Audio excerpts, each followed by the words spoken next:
जय हिंद साथियों, स्वागत है एक बार फिर से आप सभी का शिक्षा संकल्प के इस ऑनलाइन यूट्यूब प्लेटफॉर्म पर। कैसे हैं आप सभी साथी? आशा करते हैं कि आप लोग बहुत ही अच्छे होंगे, स्वस्थ होंगे। आज के इस स्पेशल क्लास में यूपी टेट एग्जाम 2026 के लिए सामान्य हिंदी के महत्वपूर्ण सवालों को कवर करने वाले हैं, जो परीक्षा के दृष्टिकोण से बेहद महत्वपूर्ण है। आप लोग पिछले वर्ष का प्रश्न पत्र उठाकर देखिएगा, इसी आधार पर, इसी पैटर्न पर आपको सवाल देखने को मिलेंगे। तो आइए शुरुआत करते हैं बिना किसी देरी के। आप लोग इस क्लास को साथियों एक टेस्ट के माध्यम से लीजिएगा, देखिएगा आप लोगों की तैयारी कैसी चल रही है। पहला क्वेश्चन आपके स्क्रीन पर लग चुका है, सभी लोग आंसर देने का प्रयास करें। 6 वर्ड किसके योग से मिलकर बनता है? आपके सामने जो है 4 ऑप्शंस दिए गए हैं, एक बार सभी साथी आंसर देने का प्रयास करें। साथियों आप देखेंगे, अगर 6 की हम बात करें, ये आपका संयुक्त व्यंजन के अंतर्गत आता है। आप सभी जानते हैं हिंदी में आपके 4 जो है संयुक्त व्यंजन होते हैं, छ, त्र, ज्ञ और आपका एक होता है श्र। ये 4 साथियों आपके संयुक्त व्यंजन होते हैं, जिसमें से 6 का निर्माण किससे होता है? क हलंत प्लस श से इसका निर्माण होता है। और त्र की बात करें, त हलंत प्लस र से इसका निर्माण होता है। ज्ञ की बात करें, ज प्लस ईय से इसका निर्माण होता है। और साथियों श्र की बात करें, श हलंत प्लस र से जो है इसका निर्माण होता है। तो यहां पर आपसे पूछा है 6 के बारे में, आप देखिएगा डी ऑप्शन बिल्कुल राइट आंसर हो जाएगा। जो भी साथी डी ऑप्शन पर गए हैं वो बिल्कुल राइट है। क्वेश्चन नंबर दूसरा देखिएगा, निम्न में से संयुक्त व्यंजन नहीं है। आप लोग बताइए इन चारों ऑप्शंस में से जो है कौन सा संयुक्त व्यंजन के अंतर्गत नहीं आता है? अभी हमने आपको बताया है। यहां पर देखिएगा साथियों, श्र दिया है, त्र दिया है, छ, ये तीनों साथियों आपके संयुक्त व्यंजन के अंतर्गत आते हैं। लेकिन आपका जो श है ये आपका संयुक्त व्यंजन के अंतर्गत नहीं आता है, बल्कि ये साथियों आपका ऊष्म व्यंजन के अंतर्गत आता है। किसके अंतर्गत? ऊष्म व्यंजन के अंतर्गत आता है। ऊष्म व्यंजन साथियों कितने होते हैं? ध्यान रखिएगा, आपके तीनों श हो गए, ध्यान रखिएगा तीनों श आपके हो गए, उसके बाद एक आपका ह हो गया। ये आपके 4 जो होते हैं ये आपके क्या होते हैं? ऊष्म व्यंजन के अंतर्गत आते हैं। ठीक है भाई। अगला सवाल देखिए, उच्चारण शब्द में कौन सा उपसर्ग लगा हुआ है? बताएं।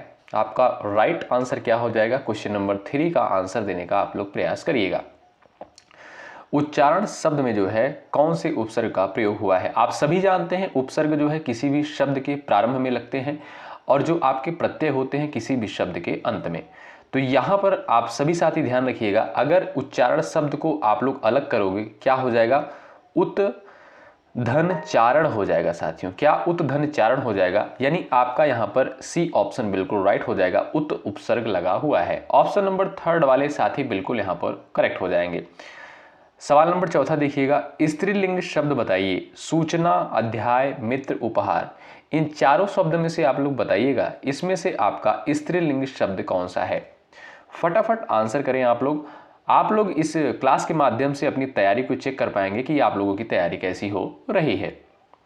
देखिएगा साथियों, अगर बात करें हम लोग अध्याय, मित्र और उपहार की, ये साथियों आपके पुल्लिंग के अंतर्गत आते हैं। लेकिन जो आपका सूचना शब्द है ये साथियों आपका एक स्त्रीलिंग शब्द है।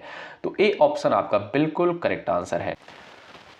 चलिएगा, आपके सामने क्वेश्चन नंबर 5 लग चुका है, एक बार सभी साथी आंसर करिएगा। गमला जो है किस भाषा का शब्द है? पुर्तगाली है, जापानी है, अंग्रेजी है या इनमें से कोई नहीं?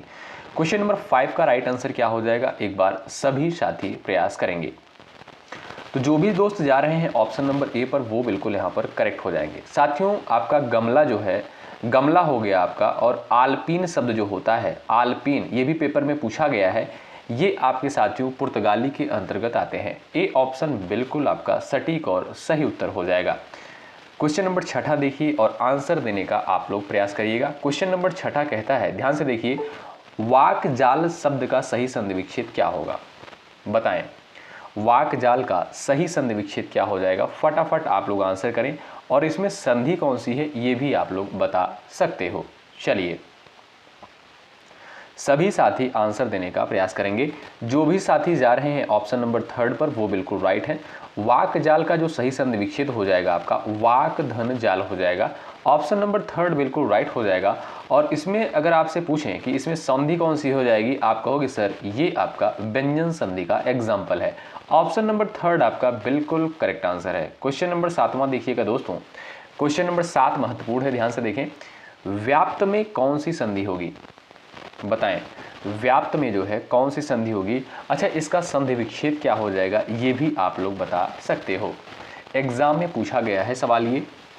अगर साथियों हम बात करें व्याप्त की, तो व्याप्त का जो सही संधि विच्छेद हो जाएगा वी धन आप्त होगा। क्या, वी धन आप्त हो जाएगा। और जो भी साथी यहाँ पर बता रहे हैं यण संधि, वो बिल्कुल भाई यहाँ पर करेक्ट हो जाएंगे, ठीक है। तो डी ऑप्शन वाले साथी बिल्कुल राइट हो जाएंगे। एक बार सभी साथी सेशन को लाइक कर दीजिएगा, शेयर कर दीजिएगा। आपके लिए मेहनत किया जा रहा है, आपका कर्तव्य बनता है सेशन को जरूर से ज़रूर लाइक करें, जिससे सभी स्टूडेंट के पास ये क्लास जो है ज़रूर पहुँचे। क्वेश्चन नंबर 8वें का आंसर करें। भूतकाल जो है कितने प्रकार के होते हैं, फटाफट आप लोग आंसर करिएगा साथियों। भूतकाल कितने प्रकार के होते हैं, 3, 4, 5 और आपका दिया है 6। महत्वपूर्ण क्वेश्चन है। चलिएगा, आप सभी साथियों को पता होगा, अगर आपने हिंदी में जो है काल चैप्टर को पढ़ा होगा, तो भूतकाल के जो भेद होते हैं साथियों 6 होते हैं। कौन कौन से होते हैं, सामान्य भूतकाल, आसन्न भूतकाल, पूर्ण भूतकाल, अपूर्ण भूतकाल, संदिग्ध भूतकाल, हेतुमद भूतकाल। यानी 6 प्रकार के आपके जो है साथियों भूतकाल के भेद होते हैं। डी ऑप्शन आपका बिल्कुल करेक्ट आंसर है। क्वेश्चन नंबर 9 देखिए, पत्र का अनेकार्थी शब्द क्या हो जाएगा, फटाफट आप लोग आंसर देने का प्रयास करें।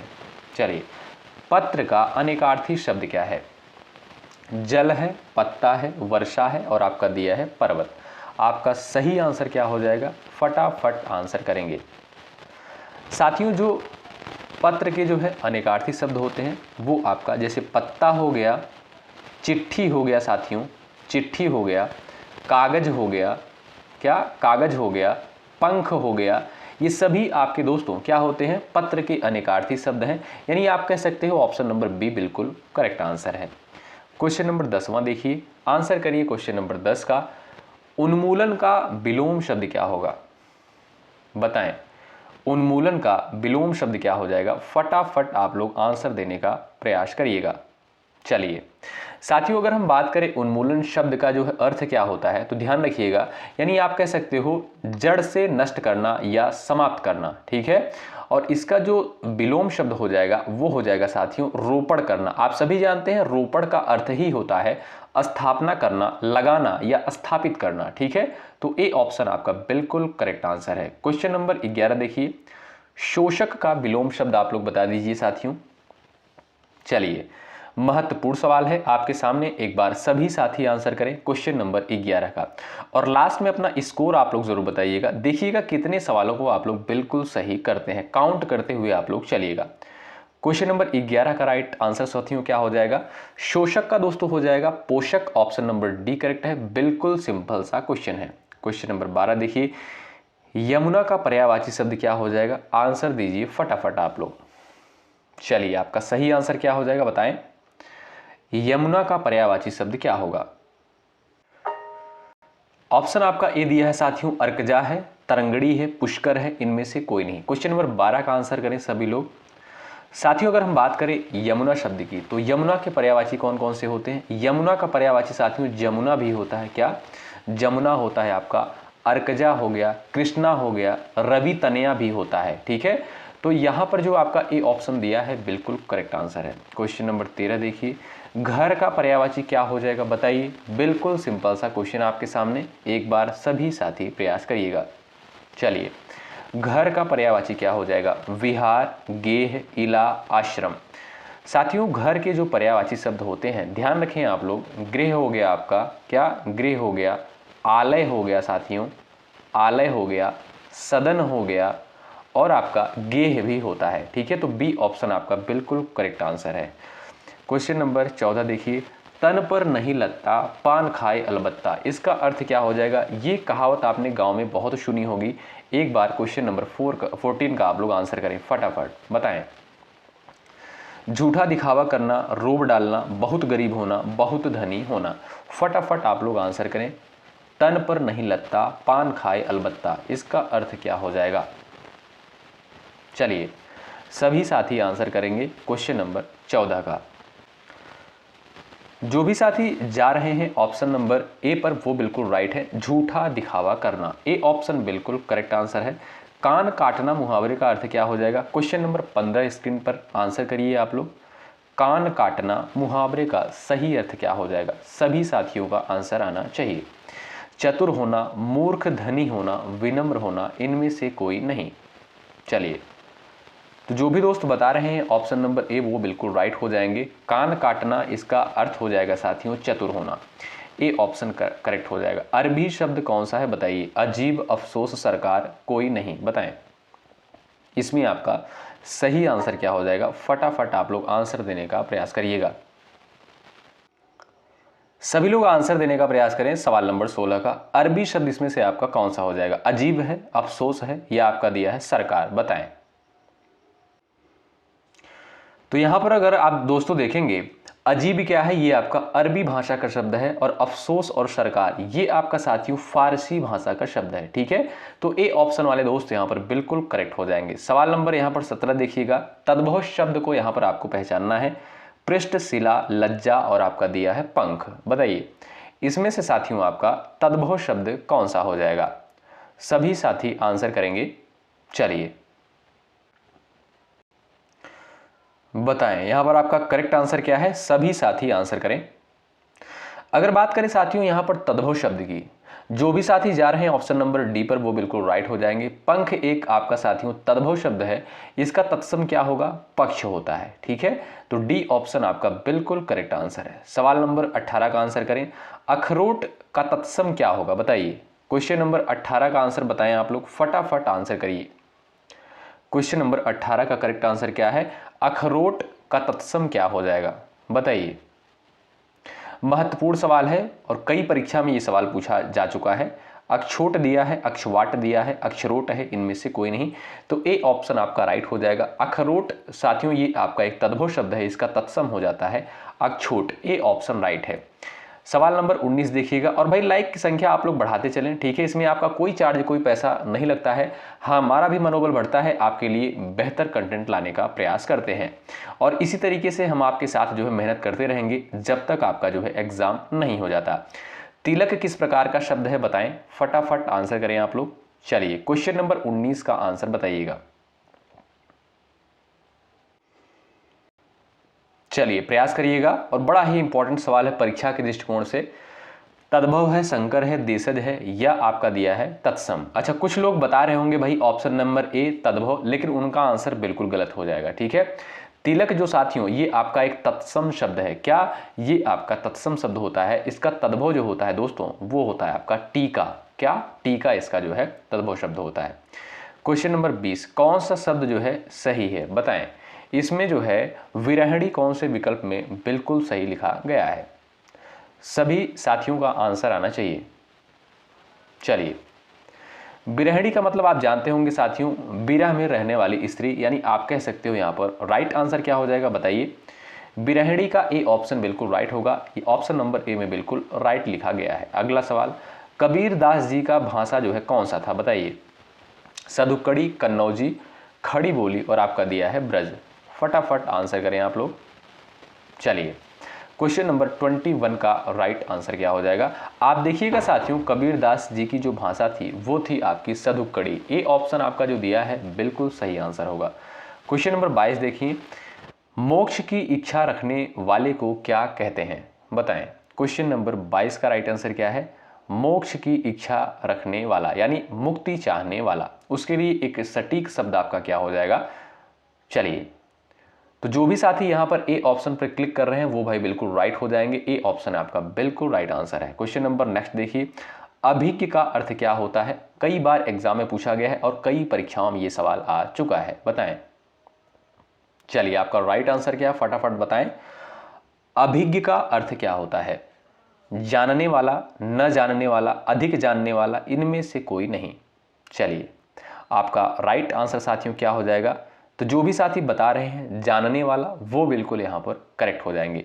अगर आपसे पूछे अनभिज्ञ का अर्थ क्या होता है? अनभिज्ञ का अर्थ साथियों क्या हो जाएगा? जो नहीं जानता हो, यानी जो मूर्ख हो, जो अनजान हो, उसे क्या बोलते हैं? अनभिज्ञ बोलते हैं। लेकिन अभिज्ञ यहां पर देखिए अ लगा होता है, तो लोगों को लगता है कि इसका अर्थ जो है निगेटिव होगा, यानी इसका अर्थ जो होगा अनजान होगा, मूर्ख होगा, लेकिन ऐसा नहीं है। अभिज्ञ का जो सही अर्थ होता है जानने वाला होता है। ए ऑप्शन आपका राइट है। क्वेश्चन नंबर 24, किसे रसराज कहा जाता है? आपने रस पढ़ा होगा साथियों बहुत अच्छे तरीके से, तो बताइए रसराज जो है किस रस को कहते हैं? चलिए 24 का राइट आंसर क्या हो जाएगा? चलिए तो जो भी साथी जा रहे हैं ऑप्शन नंबर 3 पर वो बिल्कुल राइट है। साथियों श्रृंगार रस को जो है रसराज कहा जाता है और इसका जो अस्थाई भाव होता है रति होता है। क्या साथियों? रति होता है। वीर रस की बात करें साथियों, वीर रस का अस्थाई भाव क्या होता है? उत्साह होता है। क्या? उत्साह होता है। हास्य रस की बात करें इसका अस्थाई भाव क्या होता है? ह्रास होता है इसका अस्थाई भाव। ठीक है, ऑप्शन नंबर 3 वाले स्टूडेंट यहां पर बिल्कुल करेक्ट है। क्वेश्चन नंबर 25, श्रृंगार रस का स्थायी भाव बताइए आप लोग भाई। अभी साथियों हमने आपको बता दिया है शोक, उत्साह, हास दिया है, उसके बाद दिया है रति। चलिए तो श्रृंगार रस का स्थायी भाव साथियों होता है आपका रति होता है। डी ऑप्शन आपका बिल्कुल करेक्ट आंसर है। क्वेश्चन नंबर 26 देखिए, यहां पर क्या करना है आपको? खाली स्थान दिया है, इसको भरना है। धैर्यवान व्यक्ति विपत्ति में भी नहीं होता है। क्या? विचलित, दुखी, बेहोश, अधीर। बताइए। क्वेश्चन को एक बार ध्यान से पढ़िए आप लोग और खाली स्थान के स्थान पर क्या आएगा बताएं। चलिए तो आप अगर देखेंगे साथियों तो पाएंगे यहां पर जो विचलित शब्द है बिल्कुल सटीक यहां पर बैठेगा, यानी धैर्यवान व्यक्ति विपत्ति में भी विचलित नहीं होता है। ऑप्शन नंबर ए आपका बिल्कुल सटीक आंसर है। क्वेश्चन नंबर 27 साथियों, यदि आप यूपी टेट एग्जाम 2026 की तैयारी कर रहे हैं तो शिक्षा संकल्प के इस ऑनलाइन यूट्यूब प्लेटफॉर्म से आप लोग जरूर जुड़िएगा। निश्चित रूप से आपको यहां से हेल्प मिलेगी, बिल्कुल फ्री में आपको यहां पर कंटेंट प्रोवाइड किया जा रहा है यूट्यूब प्लेटफॉर्म के माध्यम से। क्वेश्चन नंबर 27, संज्ञा के स्थान पर जो शब्द प्रयोग होते हैं उन्हें क्या कहा जाता है? सबको पता होगा, बिल्कुल सिंपल सा क्वेश्चन है। क्रिया, विशेषण, सर्वनाम, विकारी शब्द। तो संज्ञा के स्थान पर जो शब्द साथियों प्रयोग होते हैं उन्हें क्या बोलते हैं? सर्वनाम बोलते हैं। ऑप्शन नंबर 3 राइट है। क्वेश्चन नंबर 28, साकेत जो है किसकी रचना है? बता दीजिए, फटाफट आंसर कर दीजिए। चलिए साकेत जो है किसकी रचना है? मैथिली शरण गुप्त की, केशव दास की, रामचंद्र गुप्त की, जयशंकर प्रसाद की। आप सभी जानते होंगे मैथिली शरण गुप्त की रचना है साकेत। ऑप्शन नंबर ए बिल्कुल राइट आंसर है। क्वेश्चन नंबर नेक्स्ट, किस छंद में 4 चरण होते हैं और प्रत्येक चरण में 16 मात्राएं होती हैं? बिल्कुल सीधा सा क्वेश्चन है, बिल्कुल सिंपल सा क्वेश्चन है। अगर आपने थोड़ा बहुत भी पढ़ा होगा आंसर दे देंगे। चलिए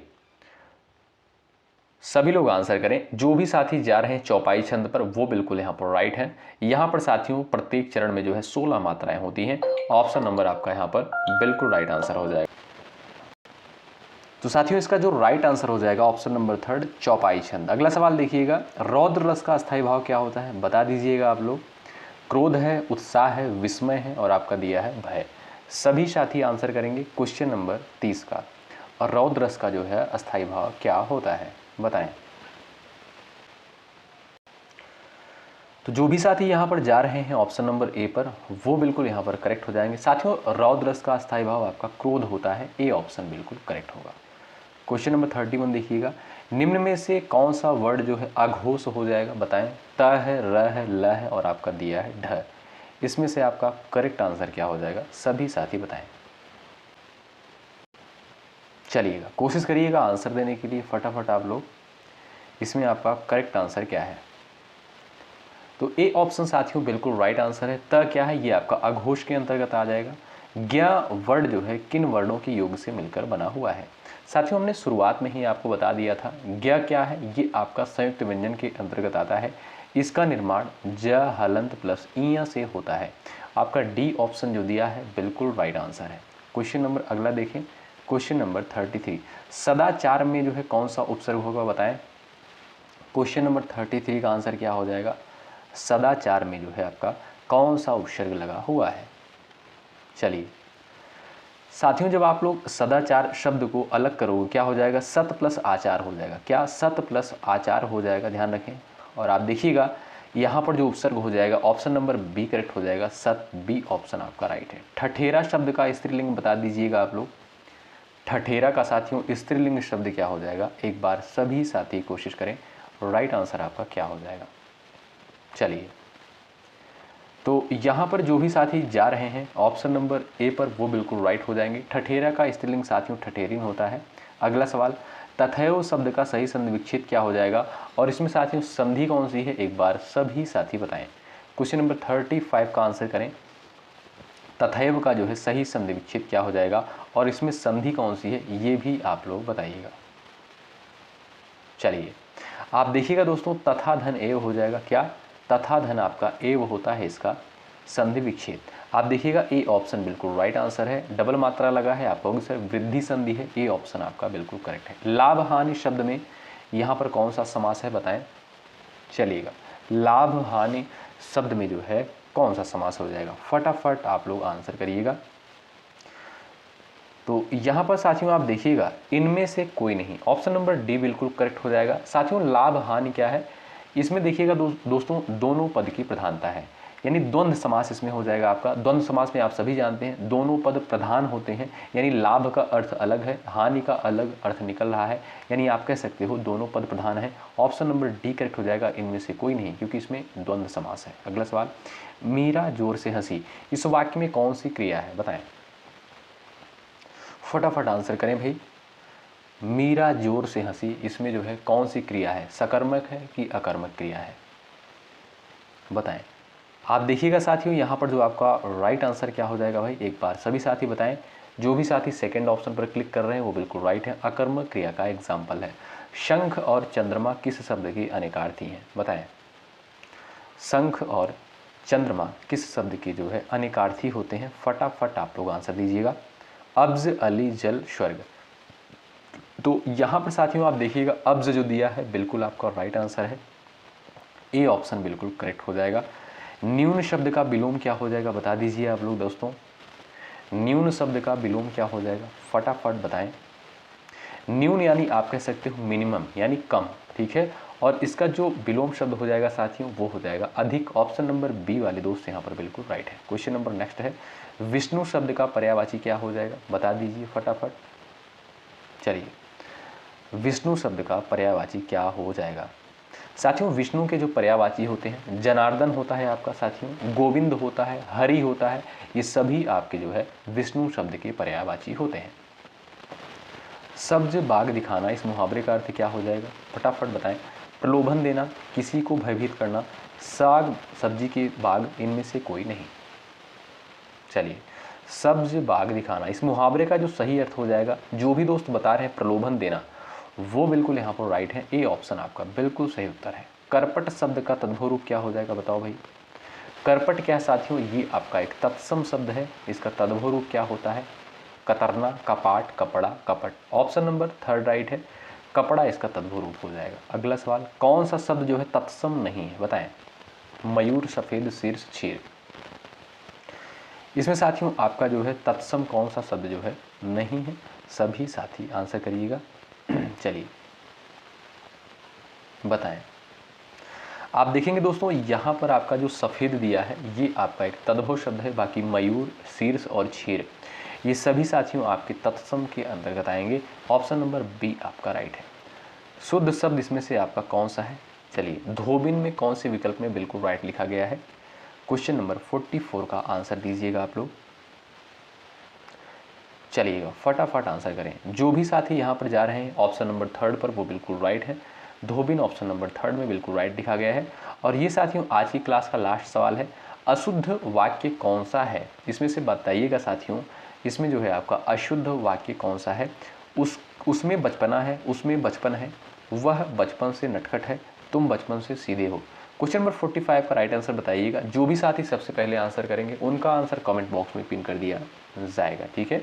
आशा करता हूँ कि क्लास आपको बेहतर लगी होगी। लाइक ज़रूर करिएगा साथियों, और भी बेहतर कंटेंट अभी आपको देने हैं। अभी आपको ये क्लास जो है ऐसे मिलती रहेगी, आप लोग बस चैनल पर बने रहिएगा। यदि आपको चीज़ें बेहतर लग रही, कंटेंट यदि आपको बेहतर लग रहा है तो शिक्षा संकल्प के इस ऑनलाइन यूट्यूब प्लेटफॉर्म से आप लोग जुड़ जाइएगा। सब्सक्राइब करके बेल आइकन को ज़रूर प्रेस कर दीजिएगा। मिलते हैं आपसे अगली क्लास में, तब तक के लिए जय हिंद, जय भारत।